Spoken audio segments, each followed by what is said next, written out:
இவங்க 2 பேர் தான் ஒட்டுமொத்த சொதப்பலுக்கும் காரணம்.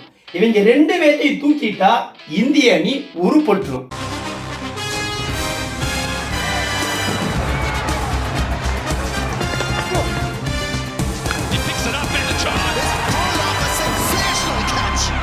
சவுத் ஆப்பிரிக்காவுக்கு எதிராக முக்கியமான சூப்பர் 8 சுற்று ஆட்டத்தில் இந்தியா தோத்தது பலத்த சர்ச்சைகளையும் அதிர்வலைகளையும் உண்டு பண்ணியிருக்கு அப்படின்னு சொல்லலாம்.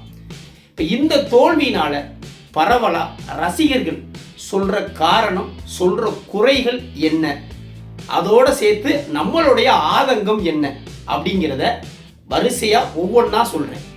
முதல்ல அபிஷேக் சர்மா. பாகிஸ்தான் நாட்டுக்காரங்க சொல்ற மாதிரி இவன் குருட்டு சுத்து தான் போல. ரெண்டாவது இஷான் கிஷன்.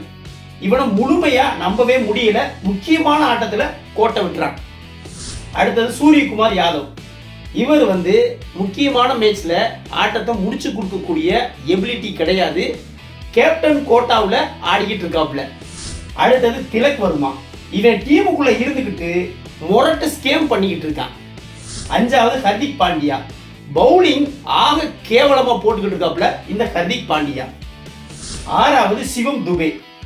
ஆட்டத்தை முடிச்சு கொடுக்கக்கூடிய அளவுக்கு பெரிய இன்னிங்ஸ் ஆடக்கூடிய பக்குவம் சிவம் துபேட்ட கிடையாது. அடுத்ததா ரிங்கு சிங். டீம்ல ஃபீல்டிங்க்குன்னு மட்டுமே தெண்டத்துக்கு வச்சுக்கிட்டு இருக்க ஆள் யாருன்னு பார்த்தா இந்த ரிங்கு சிங். அடுத்ததா வருண் சக்கரவர்த்தி. வருண் சக்கரவர்த்திக்கு நல்லா பவுலிங் எடுக்கும் போது 2 ஓவர் மட்டும்தான் கொடுக்குறாங்க.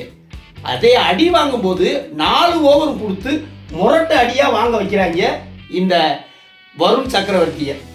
வாஷிங்டன் சுந்தர். அக்சர் படேல உட்கார வச்சுட்டு வாஷிங்டன் சுந்தரை எடுத்தது ஆகப்பெரிய தவறு. ஹர்ஷ்தீப் சிங் சுத்தமா கன்சிஸ்டன்சியே கிடையாது. குல்தீப் யாதவ் மாதிரியான நல்ல பிளேயர்களை ஏன் வெளியில உட்கார வச்சிருக்காங்க. சுப்மான் கில். இந்த ஓபனர்களுக்கு சுப்மான் கில் எவ்வளவோ தேவை. இந்த ஸ்ரேயஸ் ஐயர் நம்பர் 1 T20 தரமான பிளேயர், அவனை தூக்கி ஏன் வெளியில வச்சிருக்காங்க.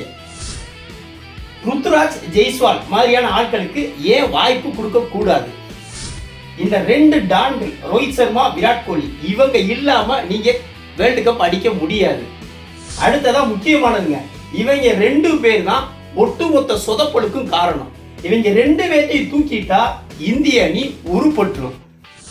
இந்திய அணியை பொறுத்த வரைக்கும் அதிரடியா ஆடணும், முதல் பந்துல இருந்தே அதிரடியா ஆடணும் அப்படிங்கிறதுனால சோக் ஆகி அவுட் ஆயிடுறாங்க. இந்திய அணியுடைய ஃபீல்டிங் ஆக மோசமா இருக்குது. இந்திய அணி ஓவர் கான்பிடென்ட்ல ஆடுறாங்க, அதனாலதான் தோல்வியை தழுவுறாங்க. மொத்தமா அணியில 7 லெப்ட் ஹேண்டர்கள் இருக்காங்க.